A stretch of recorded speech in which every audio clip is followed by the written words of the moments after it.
Hi guys, good afternoon. Today is Friday and it's 5:45 PM. Papalagi kasi ako today ng eyelash extensions. Pa-appointment ako. Sorry pala kung madilim ha, kasi talagang naisipan ko lang talaga i-vlog ito today. So, ayun nga. Kaya gabi na rin ako nagpa-appointment kasi medyo na-busy ako this whole day and biglaan lang din na magpa-appointment ako today. So, ayan, i-vlog ko today para ma-share ko sa inyo kung saan ako nagpapagawa ng eyelash extensions. So, right now I'm in the car and we are going to SM San Lazaro. Kasama ko yung brother ko.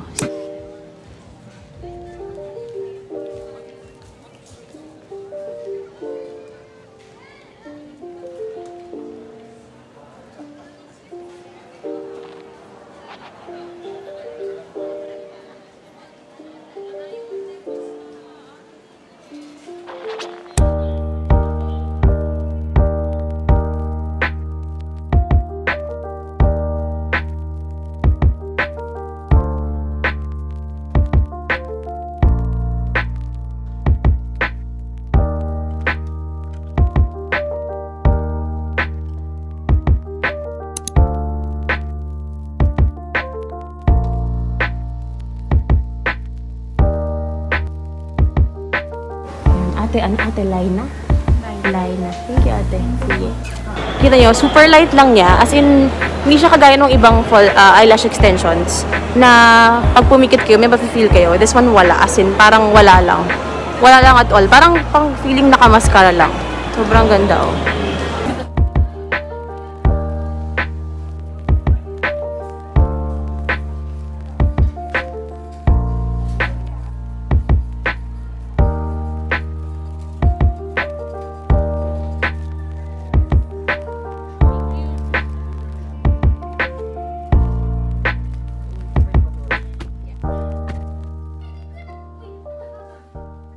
Hindi ko na na-video kanina yung process ng pag-apply ng eyelash extensions kasi sabi ni ate, hindi daw pwede ni-videohan. So share ko na lang sa inyo kung ano yung pinagawa ko. So, etong pinagawa ko is yung fancy nila. Ito yung 50 pieces na hairs, tapos 12 mm yung haba niya.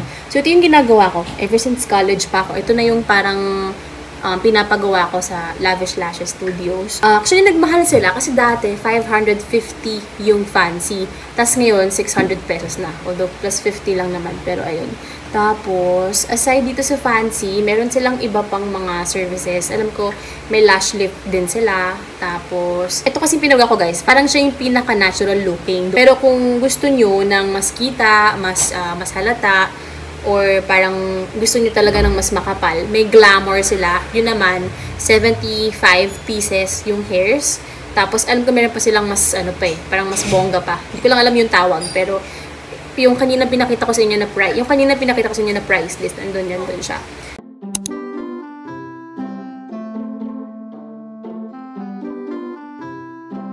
Bumili yung kapatid ko ng hair color. Sabi ko sa kanya, bilhin niya lang yung bubble na hair color para mild. Pero binili niya yung ganyan. So, tignan natin. Ito yung laman ng bleach. Ayan. Meron siyang, Meron siyang developer. Tapos, may hair conditioner. At saka ito yung mismong bleach. Tapos, itong gray. Ayan siya. So, merong colorant. Wait lang, ito yung tawag.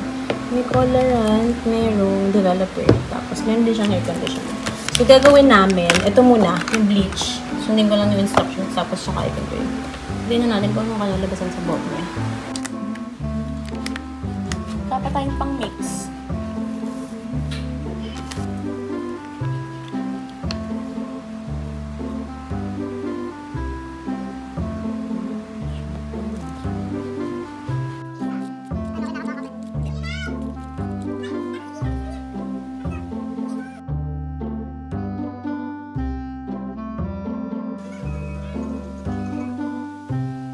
So, tapos na namin ilagay yung bleach at saka yung developer.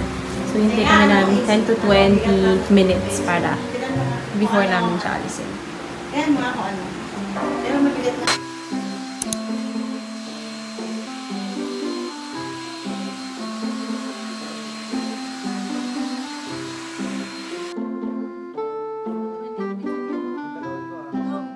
Our next customer. Ano pang kulay, ma'am? Ito naman yung sa kanya. Revlon. Color silk. Ito mas mabilis lang kasi remix mo lang dito tapos di mo na kailangan ng tray. So, mas mabilis siyang i-apply.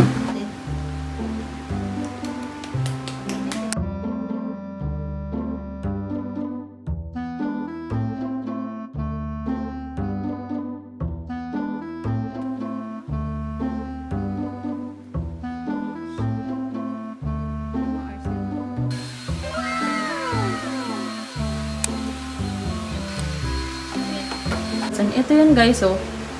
Hair fix na bleach and gray. Good morning. We're on our way to Pampanga.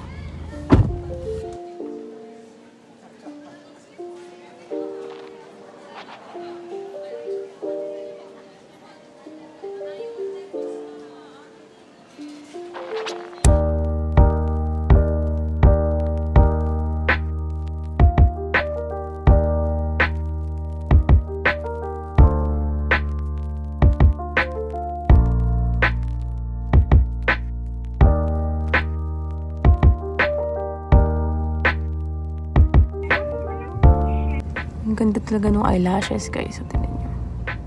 Sobrang natural lang. Parang ako naka-mascara. Pero eyelash extensions yan. Sobrang favorite ko tong shade ni Ashley Sandrine.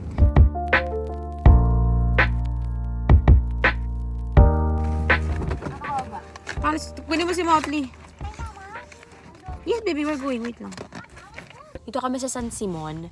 Mag-stop over kami dito kasi hinatid namin yung brother ko. Pero babalik din kami dito later. Ano to sa San Simon. Tapos may total na gasoline station. Yan, mamaya papakita ko sa inyo. Tapos meron ditong fish pond na pwede kayo mag-fishing. Before COVID kasi, mahilig talaga kaming family mag-fishing. Parang yun talaga yung bonding namin ever since bata pa ako. Mahilig talaga kaming mag-fishing. So, ngayon, after COVID, ito yung place na na-discover namin na pwede kayo mag-fishing. So, later papakita ko sa inyo yung setup tsaka kung paano kami nag-fishing. Pero ngayon kasi, nag-stop over lang kami today, pero susunduin namin yung papa ko sa Arayat. Tapos babalik ulit kami dito.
Doggy. Ano pong pangalan? Puchi. Puchi. Puchi. Puchi. Ito, ket. Ket. Ano lang siya? Ket. Uy, ang galing! Ang galing! Go, go, go!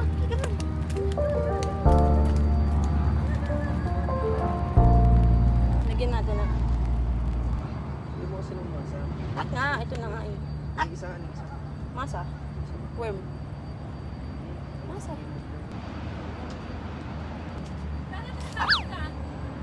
What? Pumaon yung sima pag ano, sinaltik mo.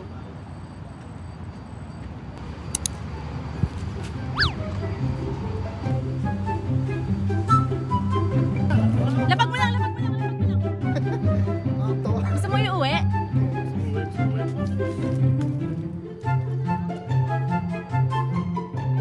Nakikita yan pa uniform mo.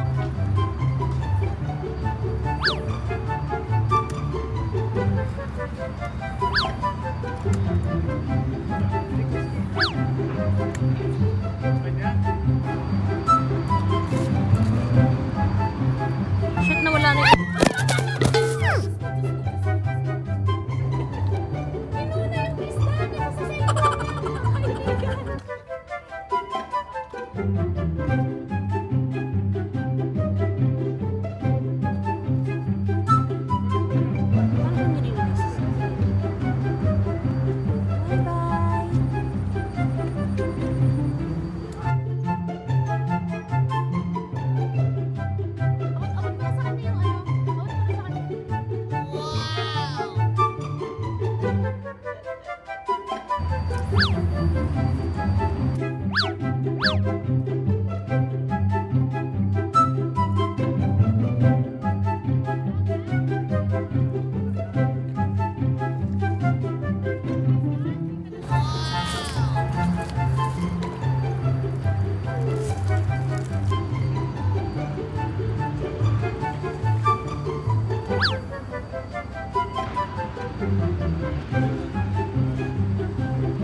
Ito picture.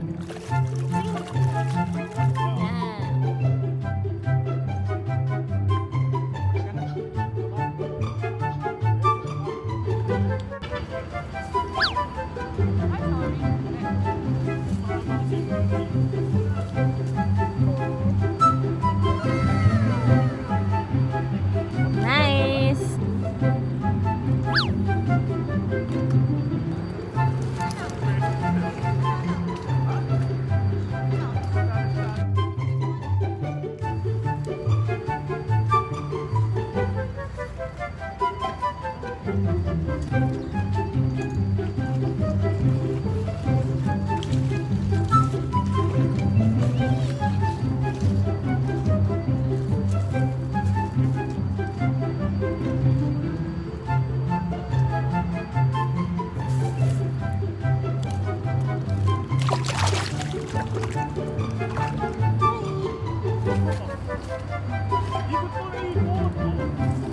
Tingin to.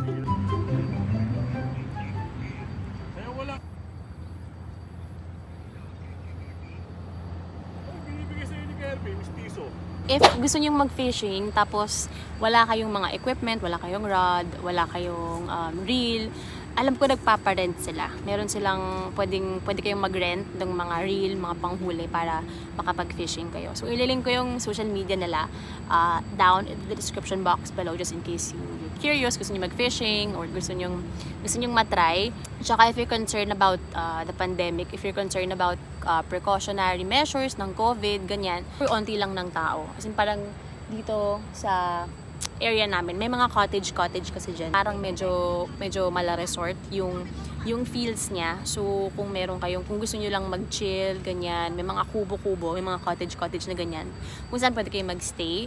So, ayun. Tapos, habang nandyan kayo, mag-fishing lang kayo sa side, ganyan. Tsaka, hindi siya super init kasi sobrang daming puno.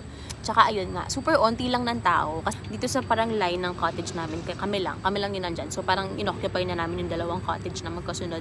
Kaya sobrang onti lang talaga ng tao. So, hindi siya crowded. Tapos, magkakahiwalay naman yung cottage. Ayan, papakita ko sa inyo. Ayan, may cottage dyan, tapos may cottage dyan, and then may cottage dyan, Hindi nyo pala kita. May cottage yun sa area na yan. Kaya ayan, nandiyan yung ibang nagpe-fishing. You don't have to worry naman kung medyo concerned kayo sa COVID, ganyan, natakot kayo.